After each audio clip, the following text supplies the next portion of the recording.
Okay, is my mic working? Yes, my mic is working. Hello, everyone. Welcome back to another episode of Monster vs. Monster on the D&D CR Exposed YouTube channel.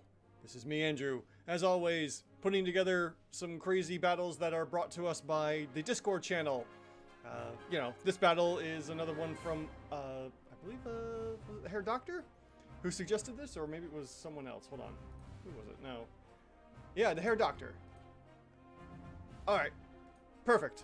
So, we have ourselves a new battle set up, and this time, it's a little more simple, a little more run-of-the-mill, something you'd see pretty often. Hey, Clorox, how you doing, buddy? Thanks for joining. We have ourselves guards versus goblins, and you don't know how bad I kept thinking ghouls and goblins. I love that old Nintendo game, so much fun. Anyways, constantly ghouls and goblins kept coming up, or ghouls and ghosts or something to that effect in my head whenever I was hearing it. But yes, so we have ourselves the business. Let us get that down with. The virtual tabletop here is, as always, Foundry. If you're not using Foundry, I highly recommend it. $50 gets you the software to play, and you can host your own games, and then you can send your IP address to your friends so they can join in at a click of a button. And then you can modify this out as crazy as you want. And then after that, we have tokens. Tokens today are drawn by the, what was his name here? Trash Mob Minis on Twitter and on Patreon. So we have ourselves some guards here with some fancy artwork there, and we have some goblins. Technically, these are goblin assassins, but that was the only goblins he had, and I liked it, so we're using those from Trash Mob Minis. The battle map is, as always, from Neutral Party today, not the other ones. And names that were generated are from fantasynamegenerator.com. I use that website constantly.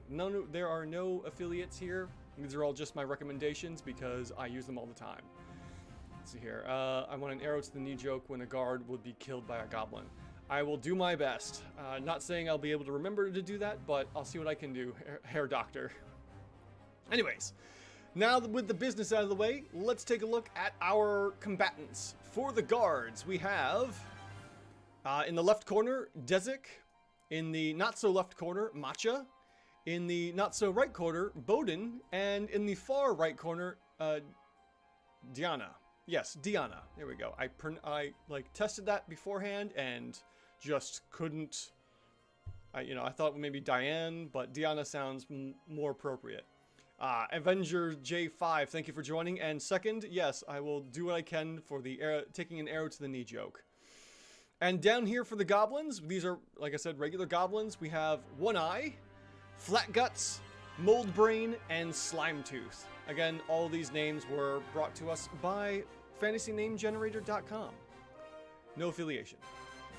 And as we see here, we have ourselves a night combat. We have torches going on just about every segment of the spots of the wall here that are blocking this town, where our guards are patrolling on these raised planks. So they do have some protection from the ensuing goblin attack that will be happening shortly.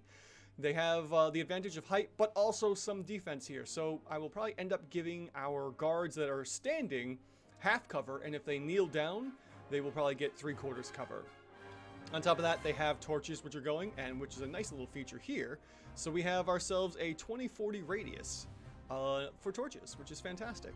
So obviously anything in the bright light, which is flickering, is going to be normal vision for our humans. These are just human guards. And then anything in the distance beyond, which our guards can only see to, as we can see by the little half circles here, is the dim light. So at the moment, our guards cannot see the ensuing ambush of goblins coming to attack the town and probably raid and pillage. As for our goblins with dark vision, our goblins can see quite a hefty distance here. As we can see, yeah, the arrow isn't drawing very well, but we can easily get 60 feet of dark vision, which is very nice to see. And of course, I hit the spacebar. So, with that, let us go ahead and get combat going and see about throwing in some initiative and rolling sneak for our goblins, because they are indeed sneaking up on the guards here. Let's see here. The Hair Doctor actually have a story about a guard killing a boss. The party wanted more of him, so I made Bogdan, the now guard captain of Recurry, go NPC in my games. Cool. Oh, reoccurring. There we go. Nice. That's excellent. I have a couple reoccurring characters as well in my campaign. They come in here and there. I also like to use my player characters from other games as NPCs in my campaign as well. Alright, let us go ahead and grab our guards and get them added into the initiative tracker, or combat tracker. And then we will also grab our goblins and have them added in as well. And we shall get into round 1 after we roll some sneak checks and also perception checks for our guards, because they're all actively looking for danger while they are protecting this village. Okay, and with that, we will roll initiative. 8d20 hit the table here, and we have a pretty good mix-up here. We do have one guard going first. Diana in the far right corner will get to go first, followed up by 3 goblins, another guard, 1 more goblin, and then our last 2 guards. Now, as a reminder here, if you did not see the description for this video, I found that our guards were actually rated at CR 1/4 and not 1/8 as they are printed in the book. So, without any real adjustments here, I've just brought them up from CR 1/8 to CR 1/4. And our goblins, technically, if you've seen my videos before, you know that with Nimble Escape, our goblins should be technically CR 1. So, if anything, the goblins should easily win this battle, being CR 1s to only 4 CR 1/4 here. And with that, let me put up a poll. Will the guards defend the village? Let me know your thoughts and vote in the poll here. Look at those anchors in the initiative. Let's see here. Remember, no lollygagging, for sure.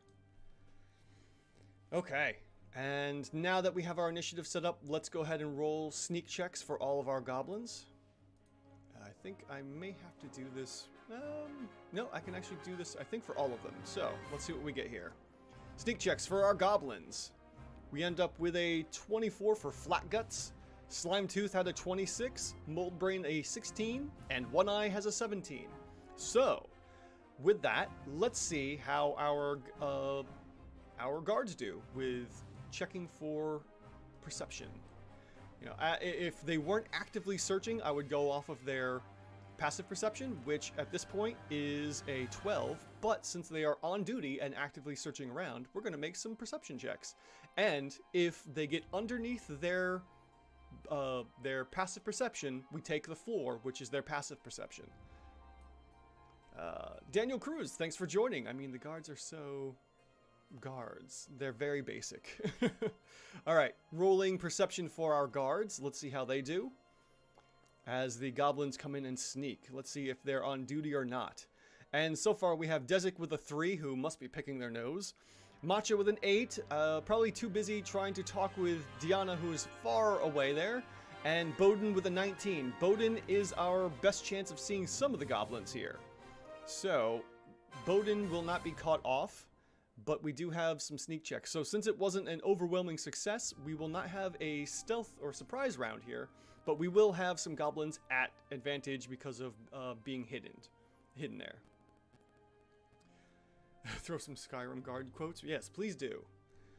Okay. So we have one guard that is able to spot a few of our goblins, which is 2 of them, Mold Brain and One Eye, that are moving through the forest as they come in closer for the attack. Or at least know something is going on and won't be caught off guard. So, let us begin combat with round 1.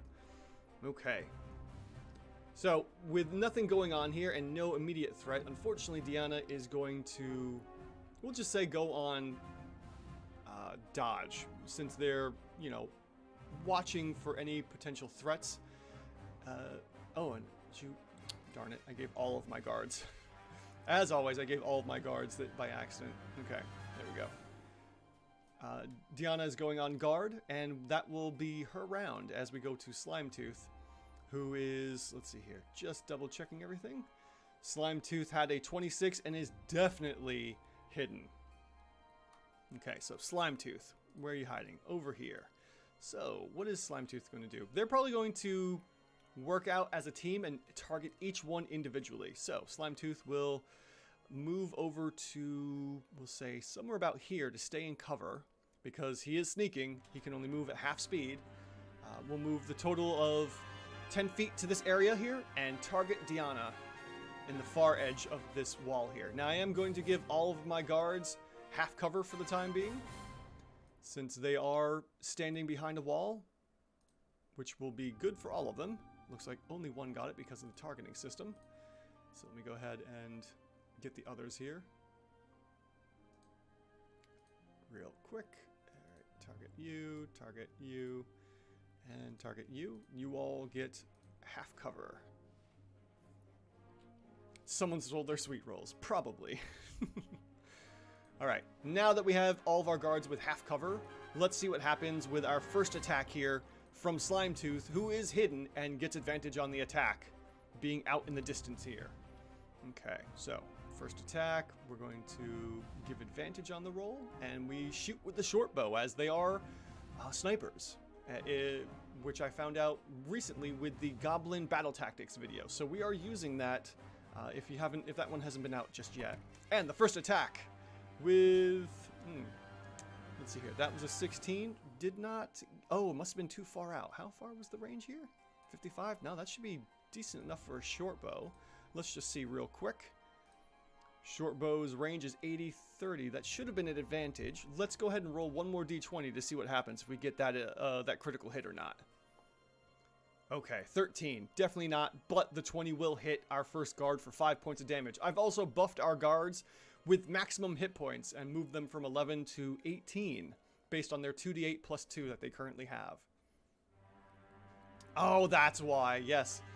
The guard was on dodge. That's why there was only one attack roll. So the second d20 was invalid that I rolled. I completely forgot about dodge. Thanks, Mike. Inspiration to you for any one of your characters in my campaign. Thanks, buddy.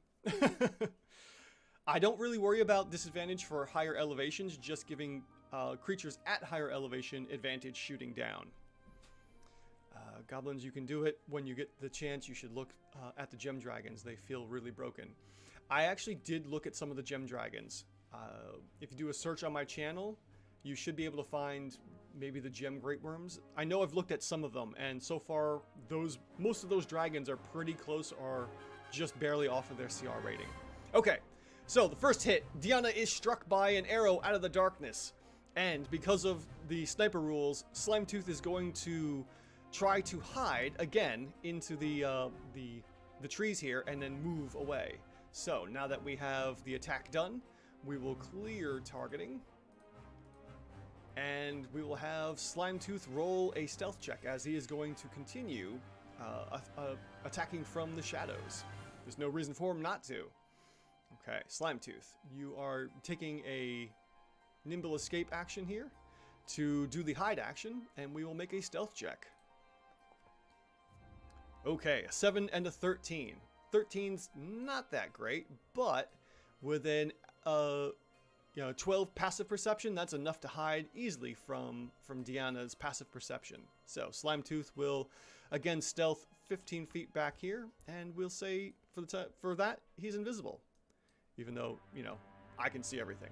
Doesn't really matter. Next up we have Mold Brain, and Mold Brain will do the same. Mold Brain's initial roll was what we have here, a 16, and Bowden was what? Bowden was a 19. All right, so Bowden does see Mold Brain move up a little bit. We'll say he stealths up to here and goes for the attack. But because of the fact that Bowden can see all the goblins and now is going to call out, go and call out that he's being attacked by a goblin, he will certainly call and alert all the other guards to be on the ready. Okay, so Mold Brain goes in for the attack on Bowden. And we'll see what happens with our short bow attack, which is just a regular attack here. And we have a 10 to hit, total of 14, and that misses the guard's AC of 16, but adjusted to 18 thanks to the half cover. And the arrow hits and slams into the wall. And sure enough, Bowden is alerted and caught up with what he was searching for, sure enough, and calls out, "Goblins! Goblins! Quick! To arms!"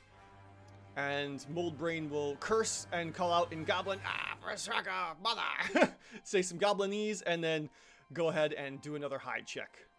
Moves briefly. Let's see here. Actually, Slimetooth only went... Actually, Slimetooth has to go back a couple feet because he moved 10 feet total. So he can only go about there. So Mold Brain moved 5 feet.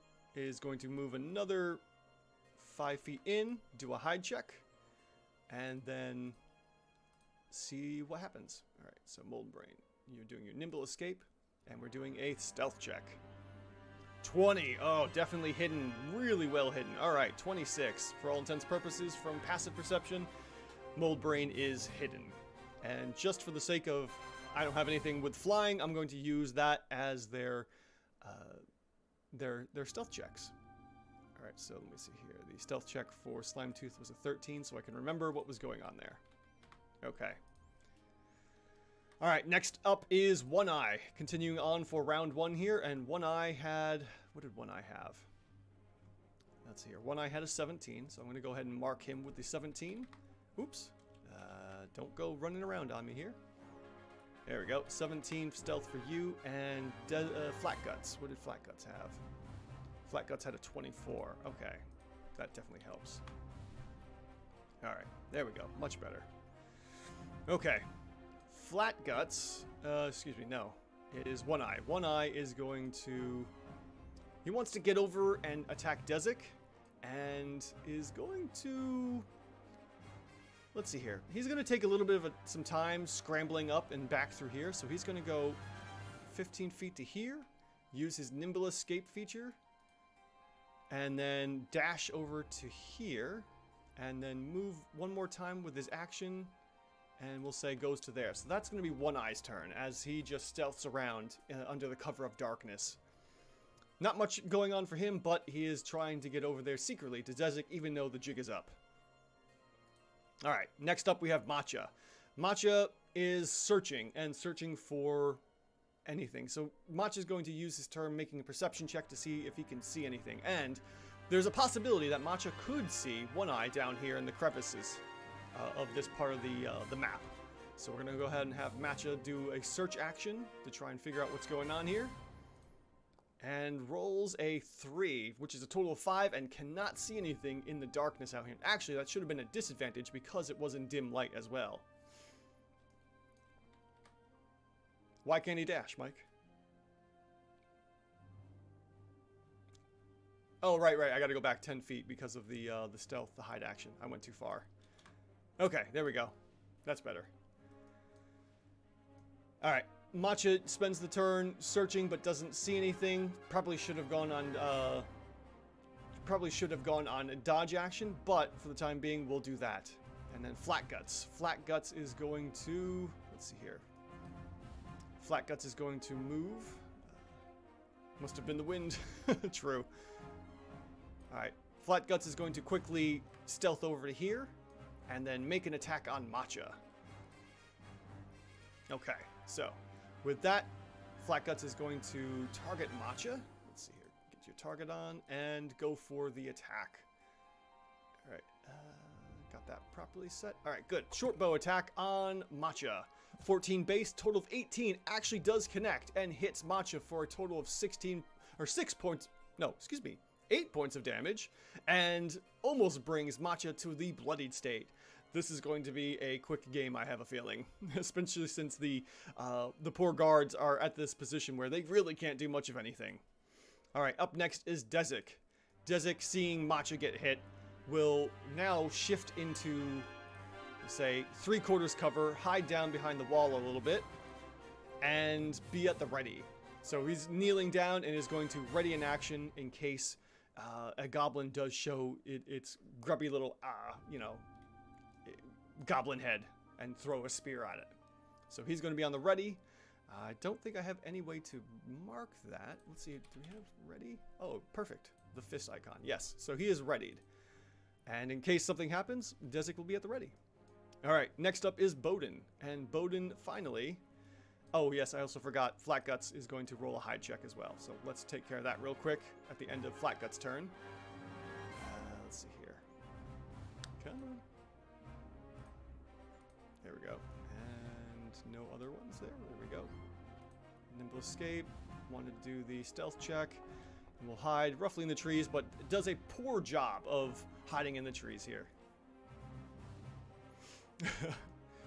Alright, so last up we have Bowden, and Bowden is going to probably do the same as Desic, and, you know, kneel down a bit, hide behind the cover, and search for goblins to try and, you know, attack them as well.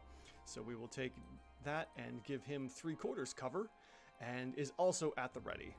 So now he's on a ready action. So that's about all they can do for the time being. Alright, that's the end of round 1. We go back to the top of round 2 with Diana, and not much else to do at the moment. The guards are going to take, you know, seeing that Diana got hit, she's going to follow suit, get behind, and start searching for the guards, and maybe sound the alarm, saying, you know, there's an attack on the town, quick, reinforcements, which will come later on. But not in this game, anyways. And Diana will kneel down as well, getting 3/4 cover, and going on a ready action for when she can also potentially attack a goblin. Alright. Next up we have Slimetooth.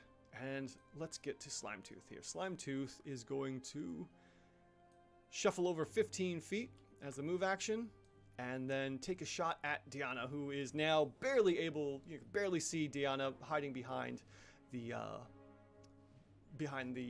wall here. And Slimetooth is going to pop out to make an attack. And we will do this kind of simultaneously, since he'll be able to be seen briefly. So first off, Slimetooth's going to get the attack on Diana. And we'll make that short bow attack here. And misses with a 20. Surprisingly enough, our guard's AC is a 21 with 3/4 cover behind that wall. And once again, an arrow just slams right into the wall as Diana was like, ooh! And then she yells out, just barely able to see the goblin out in the distance. There it is, there's a little bugger! And goes to huck a spear at disadvantage. Definitely because of the range, but also probably because of the dim light all this way out here. So let's see what happens. Our range is what on spears? I don't remember. Features, spear. The range is 2060. Okay, so that should be enough. Yeah, okay. It's going to be a disadvantage both ways. So, this should automatically roll disadvantage for the attack, as the goblin is temporarily visible. There we go. Now I've got all of my stuff straight. And, oh, that spear just goes sailing into the darkness and connects with nothing as it thumps onto the ground. But Diana did get a chance to take the reaction. And, nope, wrong target, as always. There we go. And Diana has reacted to the goblin showing up, and the goblin is going to attempt to hide once more. Yes, you are right, Mike. 2060 on the spear. Thank you. Okay. Bonus action to Nimble Escape. We're going to do a stealth check. And 19 for a total of 25. That is an easy hide for our goblin into the trees here and hiding behind some of the you know, overgrowth on these trees and whatnot. Next up is Moldbrain, who is once again going to attempt to attack Bowden as well. So, Moldbrain is going to move up 15 feet to here, staying roughly in these bushes and trees, and goes to make an attack on Bowden, similar style as last. Here. Would Bowden get a reaction as well? Sure enough, he will get a reaction as well, because he is at the ready and waiting for a goblin to show its, you know, green skinned face. Alright, Moldbrain going in for the attack. Let's see here. I got everything situated. So, short bow attack. 12 misses Bowden, as Bowden was hidden behind the wall, and the arrow just sails over top and goes well into the darkness, and then you suddenly hear and it probably hits like a chicken or something in the background. Ah, poor chicken. Wait for a flock of just sudden chickens attacking the goblin, because we know how chicken rules work in video games. And then Bowden reacts, seeing the goblin and where he shot from. as the goblins get a little more brazen with their attacks moving closer in. Alright, let's see here. For the attack, Bowden will throw the spear.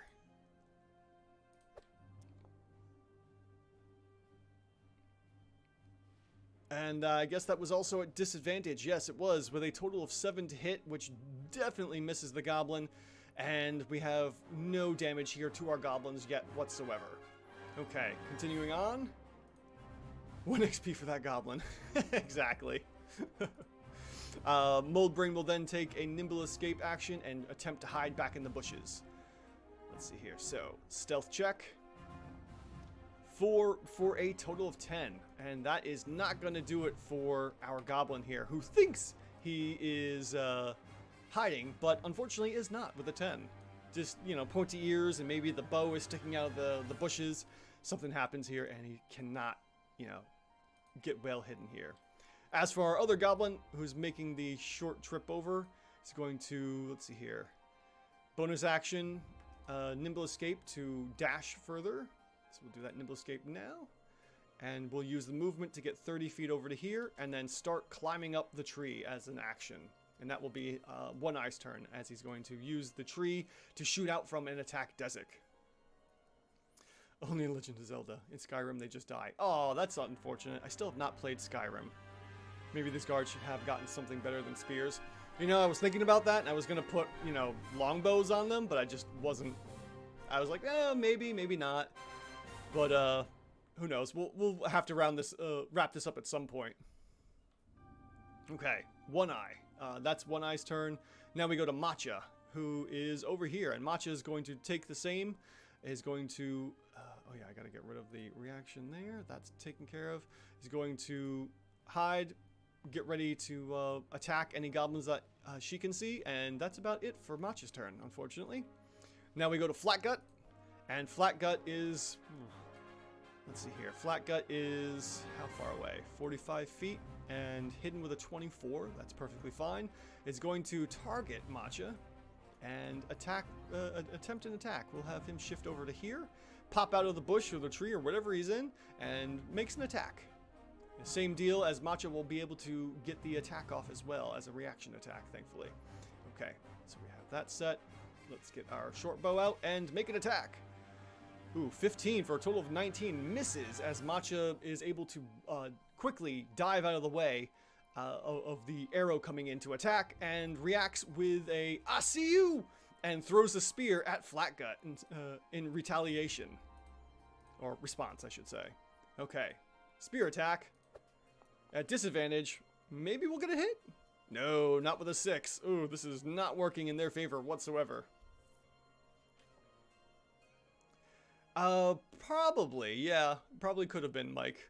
Well, we'll see what happens here. If nothing happens by probably round 4, the goblins will probably start making a hasty retreat as they don't want to get out in the open due to their nature of just being wily and whatnot.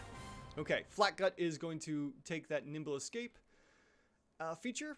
Let's see here. Where are you hiding? Perfect. Nimble Escape. And stealth check to hide. Let's see what we get. A 14 plus 6 for a total of 20. And hides once again in the bushes. And then shifts over a little bit. And we'll say, there you go. You are now invisible. Desik's up. And where is Desik hiding? Desik is up here. Basically going to be doing the same thing. Is going to go on... Oops. Let's get the right person. Nope. I got a targeting system. There we go. Desik is now doing the same thing, readying and waiting for a goblin to come into view. And, yeah, there we go. So many problems with this silly targeting system. Okay, there we go. Desik's waiting as best he can. And we now have Bowden, whose turn is up. And Bowden can clearly see our goblin hiding here. This sets the tone for the battle right here, for sure. It's about all it is. It's just, you know, trade for trade. The guards aren't going to move from their cover, and the goblins aren't going to move from their cover as well. So probably by the start of round 4, there might be reinforcements, and the goblins might escape. We'll see what happens in a moment here. Okay, Bowden is going to definitely take the attack since he can see Mold Brain out in the distance just barely. To terrain, in my opinion, that's for sure, Hair Doctor. Okay. So we're targeting Mold Brain, who isn't hidden very well, and Bowden goes in for a spear attack. Oh, once again, another miss as another spear is chucked out in the distance. How many spears do the guards have? That's a good question. We're going to go with as many as they need. Okay, so Bowden takes his attack and is still remaining hidden behind the wall for 3/4 cover.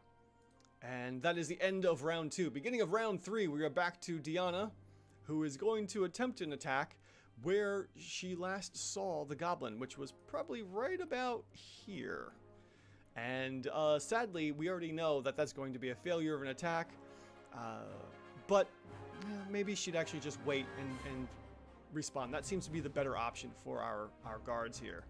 So she's going to instead do a reaction and wait for the goblin to show himself once again. Okay. So that's going to be Diana's turn, still holding strong and waiting for reinforcements. Slimetooth is up, and he's going to pop out of the bushes real quick.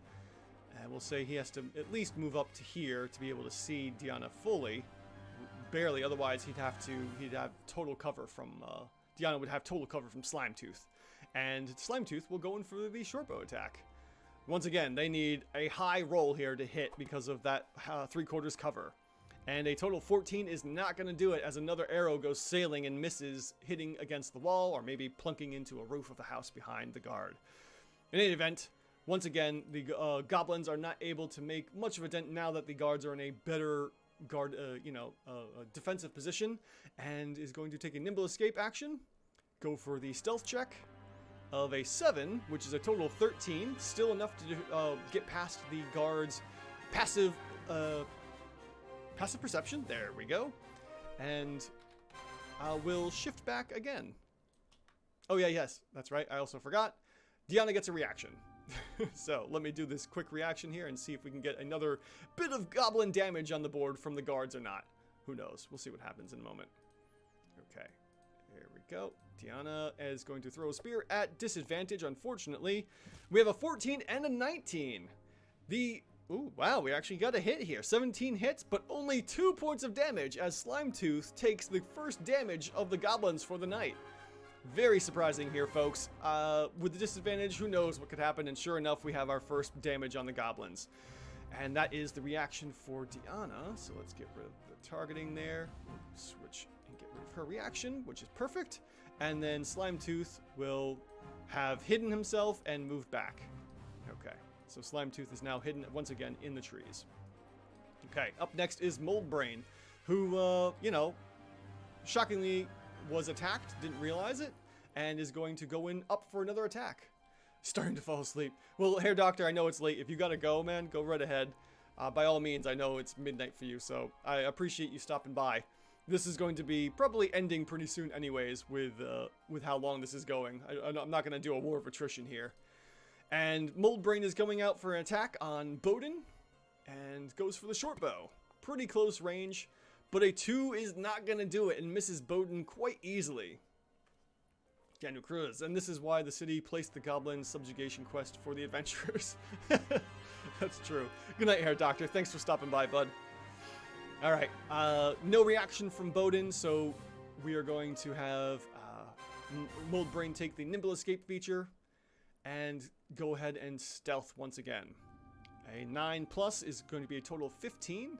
And that's going to be enough for the passive perception, and we'll duck back in here to hide. Okay. Next up we go to One Eye, and One Eye is finally going to possibly get a chance to take a shot. Climbs up a little higher and is going to take a shot now, being able to somewhat see Desik through the trees that he has climbed up through, and goes in for an attack. Alright, let's see what happens over here now. We'll go ahead and take the attack, and let's see here. So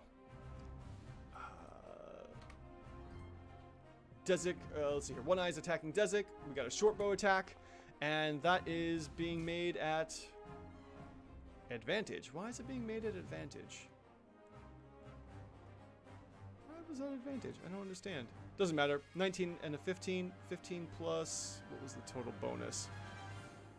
4. Anyways, I'll just take the 19. It's fine. 8 points of damage to Desik. Gets through, but Desik does get a chance to react. Cannot see where the attack came from. Just sees the arrow sail from the goblin and hits her. And will take a chance to get back through here. Yes, finally Desik gets a ready action attack. Finally. Alright, switching targets over to here. Let's take Desik. Let's go ahead and make an attack. I don't even know if it's going to let me because it might be in the dark here. Well, we'll see what happens. Spear attack. Go! Yeah, definitely misses as the spear gets thrown into the darkness and no sound is made of anything being hit. Yeah, I don't know what happened. Why there was why he got advantage on that attack for some reason. I don't know. It's weird. Oh, all of my goblins should be attacking with advantage because they were hidden. Oh man, whoops! I forgot to give them all advantage on the attacks.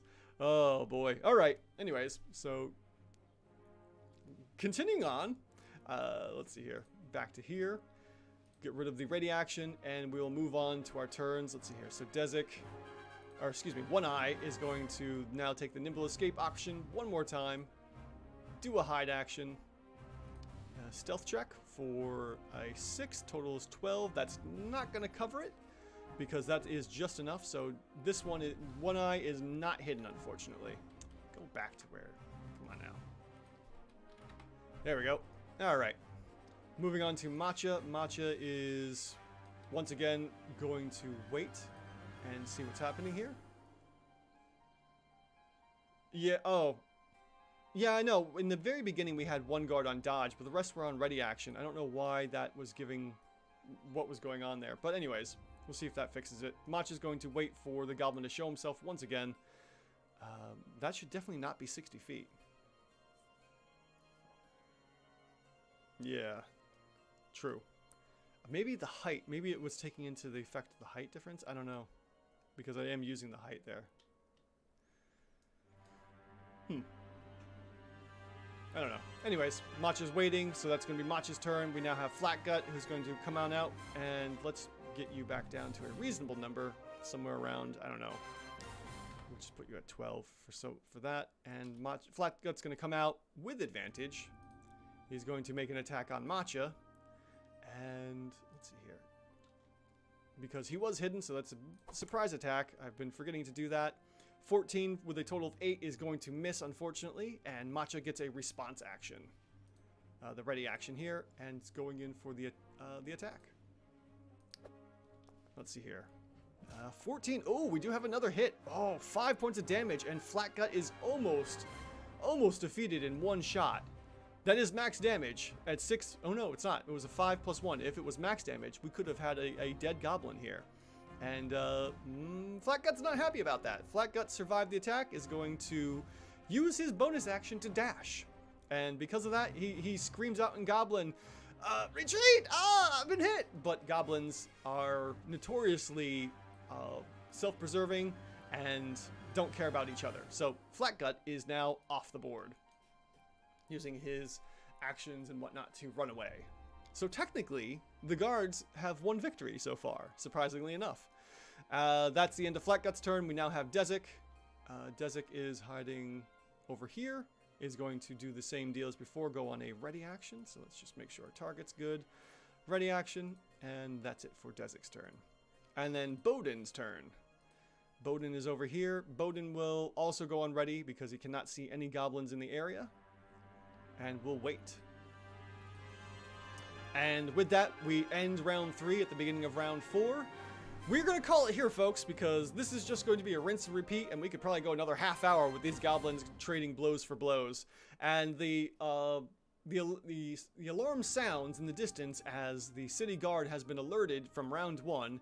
Took them about, what was that, 6, 12, 18 seconds, so about 20 seconds or so to react. A chime has sounded, and the guards, I will say, have effectively protected the town thanks to this. And the goblins will dash off into the distance, running away, maybe plotting their revenge to attack once again at a later date and time.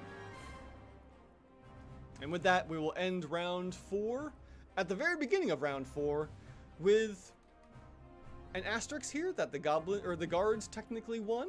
They protected the town from a goblin invasion, or at least the goblins breaking in and sieging into the town, and opening the gates to allow them to pillage and plunder the village. So technically, I guess we'll say the guards won. But again, it's an asterisk because I forgot advantage attacks for the goblins and whatnot. So it looks like technically, with a big asterisk here, 52% of you said the guards will defend the village. You were correct. Asterisks. Good guy guardsmen keep the town safe for another night. That's for sure. Who knows how long it'll be until the goblins make another raid on this town. But anyways, thank you again, as always, for everyone who joined and stopped by. Mike, thanks, as always. Herr Doctor, I know you had to go to bed, but thank you for stopping by. Daniel Cruz, let's see here, who else? Avenger J5, Desvas Warrior, awesome, I didn't see you there, sadly. I did see you once before, but just didn't give you a shout out. And we had, let's see here, Clorox, thanks for stopping by. You guys have all been amazing, and as always, this is me, Andrew, asking the question, are your encounters even rated? Thank you so much, folks, for swinging by and watching this Monster vs. Monster video here on the live stream of Guards vs. Goblins on the D&D 5e or D&D CR Exposed YouTube channel. Still can't get that right. Anyways, thank you so much for watching, and if anyone else watched this after the fact and got this far, you're awesome too. Thanks again, and I will see you Friday or next time. Until then, have a great day, night, or morning, wherever you are in the world.